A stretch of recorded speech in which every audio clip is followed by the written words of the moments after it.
Fatma, starting with you, we have 25 minutes, and sustainability is really, a massive topic to talk about. But I mean, asking the obvious question, the title of our session, how do you think in your business are you finding the balance between achieving sustainability targets, but while also meeting your profit-making targets? Thank you, Abeer, for hosting us and for the Qatar Economic Forum. Before I start, I think that 25 minutes is a metaphor for sustainability in the corporate world. So, and about sort of reconciling profit and sustainability, it's often sort of after product of thinking for a lot of companies. We see it as a sort of fluffy terminology when it comes to most. Torba, in a very sort of personal thing, which is our platform here in Qatar for a market that promotes localism, sustainability, and a change of lifestyle. The point is always to have a framework that actually is applicable and works for you. And I think maybe also sort of redefining the question about profit and sustainability is that what do you want? Do you want, for next generations to live prosperly? And I think that is the major issue that I see with this sort of question. And basically just to sort of continuously reiterate whatever you do into a form that works with your company. Thank you.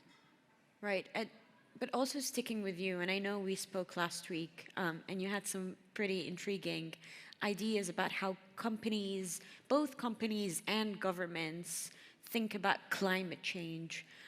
Do you think they got it all wrong?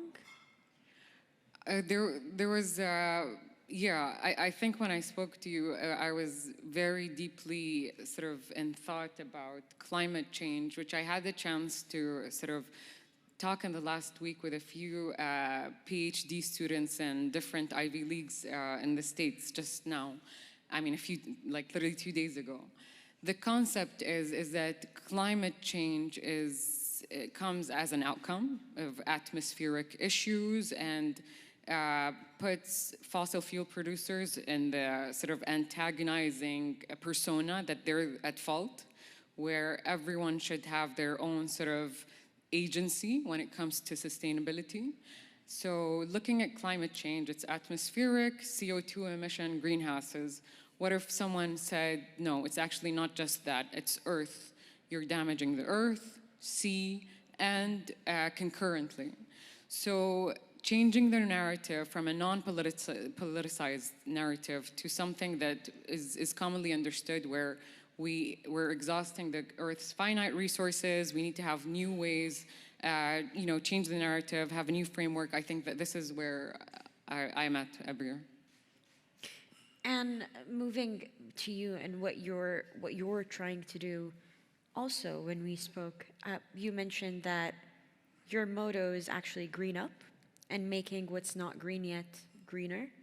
That obviously struck a chord with me. I still remember the motto, but how are you going about that? How are you trying to meet those, how are you trying to implement those strategies in reality? Yeah, well, I also think, thank you for hosting that panel, because I also think it's very important to combine and to reconcile somehow sustainability and profitability. As Fatima said, most often we think about sustainability as a kind of breakdown of what we have. We at Veolia, we think that we can reconcile the ecological transformation along with an economical transformation, and that we need to do that because we cannot have the economic collapse just to move to something that would be green from one day to the other. We need to manage what we have, and our motto is actually let's decarbonize, depollute, and regenerate, which means that we're addressing 3 main topics when it comes to the environment protection. we want to treat water so there's no pollution going out of any industrial or municipal facilities in the natural environment. We want to reuse the water because we need to face water scarcity in quite a lot of geographies around the world. We also want to address the hazardous waste, and waste globally speaking, so we depollute what is polluted today. And the third one is, of course, on energy, because we won't shift, unfortunately, from one day to the other, from fossil fuel to renewables. And what we do at Veolia is that we accompany all those industries and all our economical activities to make this transformation. If I want to take an example, I think that one obvious will be we work a lot along with the petrochemical and the oil and gas sector. Typically here in the region, we've built some very interesting vitrine of the solutions that exist when it comes to depolluting and switching from one model to another. All the oil and gas companies you'll probably see are not oil and gas anymore, they are energy companies. And we accompany this move by providing them with solutions that make their water clean in any case. For example, we are very close to the Pearl in Qatar, where Shell operates. They are one of our customers who paved the way toward a zero liquid discharge. They're not releasing anything in the water, in the natural environment. We're treating the water for them enough for them to reuse it in their industrial process. So the solutions exist. The economy is what it is. We need to make sure that we green it up, and this is what we want to achieve. Interesting. Sakari, moving on to you, and I mean, we generally hear that Scandinavian countries are ahead of the curve when it comes to a lot of things, but sustainability is one of them. Can you talk to us a little bit about Finland's plans to sort of accelerate this green transition, sustainability-oriented, growth-fostering environment? Yes, good afternoon. So the transition, green transition or clean transition is very much a core objective both of the government and also the businesses. So we have a new government program has been in place for a year now, and it's there's a lot of emphasis. It's actually almost everywhere.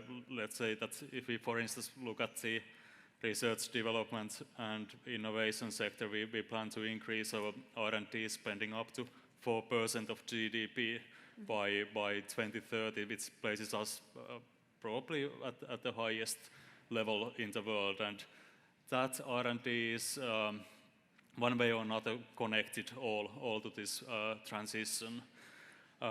Also, we have a new investment vehicles in place. We try to attract billions, tens of billions of euros of capital on this transition to Finland. But also the businesses. Actually, each business sector, they have their own carbon neutrality plan. So we have 14 different carbon neutrality plans where they try to tackle these issues, like based on the challenges they have in each sector. And the idea is that they do not only decarbonize their own processes and industries, but leverage that know-how and competence and help to decarbonize the others and essentially make money out of that in the end. Speaking of that, Finland, many countries, but Finland's own plan is to become carbon neutral by 2035. Do you think that plan is achievable? Should it be achievable? 2035, it's a highly ambitious plan. So the European Union has set a plan of 2050, and some of the European countries have 2045. So our goal is 10, 15 years ahead of these countries, and even more compared with, let's say, the Gulf countries. It's difficult, to say the least. We have made actually quite a good progress on for instance, the electricity production. So we are probably even surprised ourselves. We are ahead on that, but then there are questions, for instance, on the land use, for instance, agriculture, how we combine sustainable agriculture with food security, and that's not easy. Right. It's possible, but not easy. We have a cold climate in the winter, not anymore in the springtime or summertime, and also long distances, and we are far away also from the central markets. Yeah. And going back to you, and you spoke about this a little bit, but I wanna pick up on it.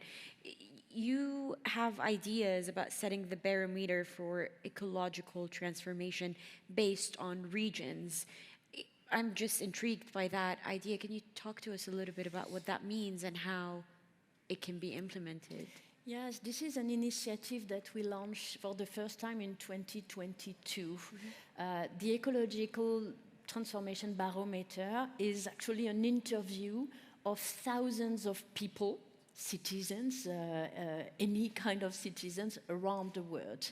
And we look at the trends, because as we said, some countries have set policies, technologies exist. We're doing a lot of R&D innovation, so somehow we know how to decarbonize, and we will continue to invent the solutions for tomorrow. But at one moment in time, we need to make sure that those solutions are acceptable in terms of economics and in terms of I would say politics and philosophy. When you talk about reusing water to drink it, what we're doing for a very long time in Namibia, for example, and just starting to do in the US, there are some countries where it's still very difficult to duplicate because the citizens are not ready for it. So we decided in 2022 to launch that barometer, which is the interview of thousands of citizens to see where they stand in front of the climate change. And there is a major shift happening now in 2024. Back in 2022, right after COVID, everybody was willing to keep the planet safe for our children and so on and so forth. But when the questions were about, are you ready to have a plant in your backyard? That was no, never in my backyard. When the question was raised about, are you ready to pay a bit more to have something that is more sustainable and environmentally friendly? The answer was not that positive. Today, in 2024, there is a major shift because we're not talking that much about preserving the planet for the next 50 years or more. People are scared about their health. And this is a major shift because it means that we are talking about now, and unfortunately, we all want to save the planet, but it's more efficient in terms of price and policies when we're talking about today and now. So first thing, 2/3 of the population is now scared about their health, and they're really ready to support any initiative that would treat the pollutions, that will make the air better, that will treat the water better. The second point is that they are starting, 2/3 of the population is ready to pay a little bit more. So it gives a room for the industrials and for the governments to set the regulations that are required so we can accelerate on deploying the solutions to fight against the climate change. And again, picking up on something you've mentioned, but just extrapolating to a much bigger argument, new technology, right? I mean, the world is going through a revolution of new tech in all sectors, really, but sustainability is one of them.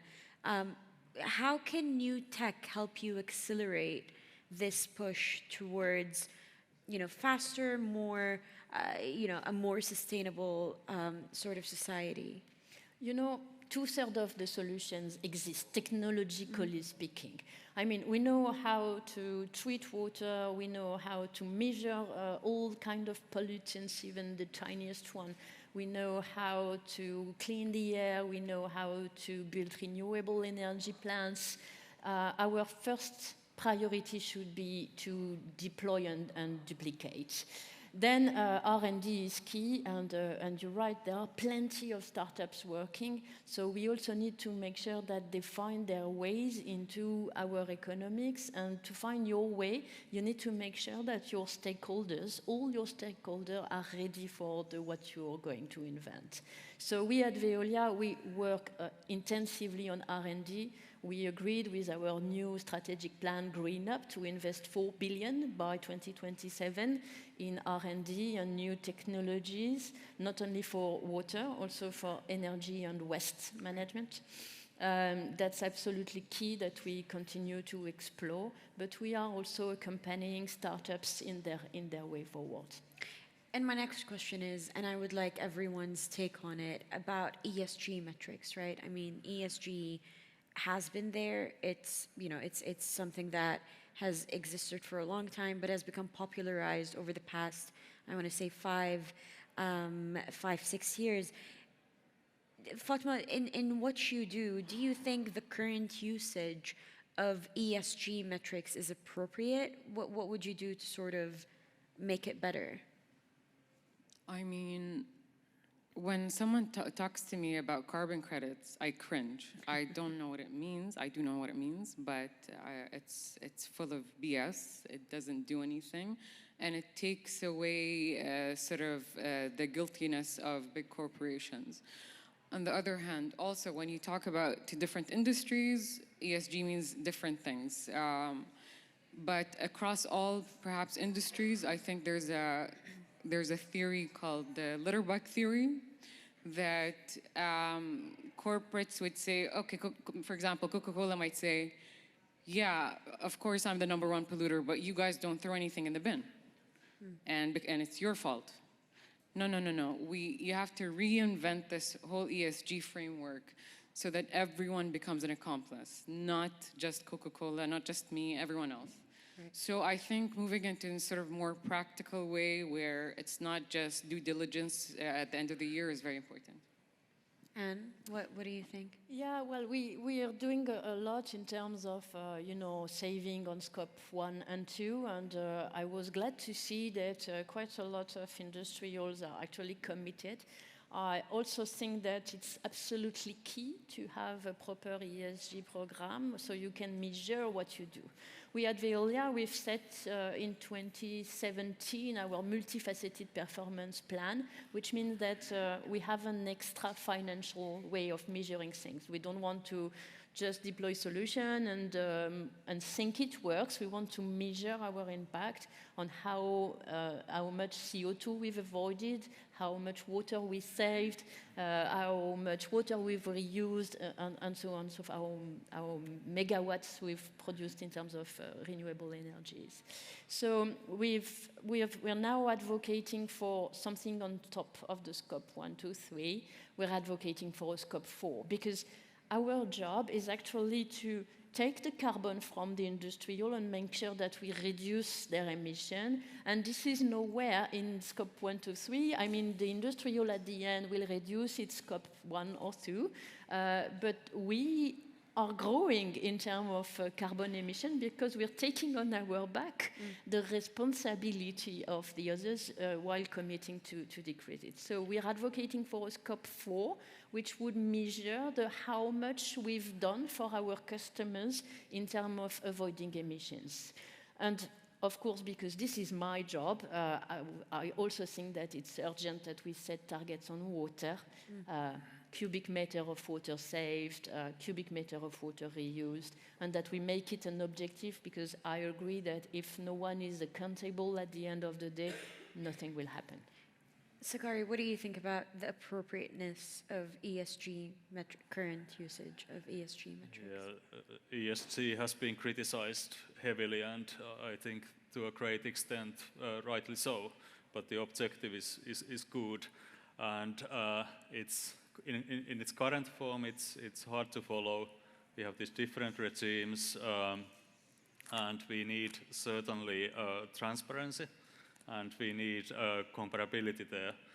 There are some measures in the European Union currently that are being implemented on ESG, and also the sustainable reporting that now the listed companies and the biggest companies are obliged to do together in their annual reporting. So I think these issues, they solve some of these issues. But I think the fundamental problem still remains there about the incentive structure. And I'm at least concerned that if these measures are not implemented appropriately, we can end up with a kind of system where the incentives actually do not work in this transition. So they incentivize the clean technologies and the use of those, but they don't fully take into account that it might be more cost-effective to decarbonize some of these processes and industries that currently are actually more polluting. And I mean, another question that is going to be directed towards all of you, but in different ways. And throughout my panels today, I've liked the sort of balance between government representation, but also private business, because two parties get to hear each other's sort of perspectives. Fatma, starting with you, what do you think governments in this region, since we are in the Gulf, what do you think governments should be doing more of to support companies like you and foster sustainable growth? It's, I think, an important question. So thank you, Abeer. The issue, I feel like, I was just telling Anne that people are saying climate change, but we've been living in the heat for like as long as we know. And research around climate-tolerant foods, innovation that surpasses sort of, we had a blockade. We had to fly in 3,000 cows. These types of issues and sovereignty, food sovereignty is so important to us. And as well as, another thing that perhaps climate change doesn't really focus on is urban heat capture. When we live in a city that, we go 20 minutes away to the farm or 30 minutes away, and you get a 5 degrees Celsius difference, that's even at night or in the morning. I think this is where we should sort of have a concurrent strategy of focus. A third one is perhaps we've got a lot of landscape in the country, and that's where most, it hurts me, water goes to. What about using that landscape for something that's better productive, that can be potentially beneficial, that can heal the earth? I think there's a few other things and quick fix solutions that can be, the government can definitely lead on. And same question, I mean, you were based in the Middle East for a while before you moved back. What message do you have for the governments in this region to help with sustainability goals? Well, in this region and everywhere, we need to accelerate. And, I think it's started to be agreed that the cost of inaction will be higher than the cost of ecological transformation. So regulations are a must, and plenty of things exist that we need to duplicate and to put in action. If I take, as Fatima just did, the example in this region of water scarcity, when Qatar sets a rule that water shall be reused, and that we are building for the Qatara Cultural Village next door, a polishing plant so the water can be used for irrigation instead of fresh water, it should be duplicated everywhere. That's easy. Yes, this is an investment, but the cost of the polished water is less than the cost of the fresh water. So there is a return on investment. We are not asking the government to invest in anything. There is a return on investment. So regulations are a must. Acceleration is a must. And I think that on our side, we also need to communicate better. So we know about all those examples that we have around the world, and maybe to pass the relay to Sakari, yes, I definitely think that incentives are a must in terms of how you're rated, how you're seen by your customers, because coming back to my point on the barometer, people want to buy sustainable goods now. They want to make sure that they're doing sustainable actions. So I think that incentives should also come from the industrial sector. And Sakari, final word as the government representation on this panel. What should governments do more of? I absolutely right that the incentive structure must be right, and also in the carbon pricing.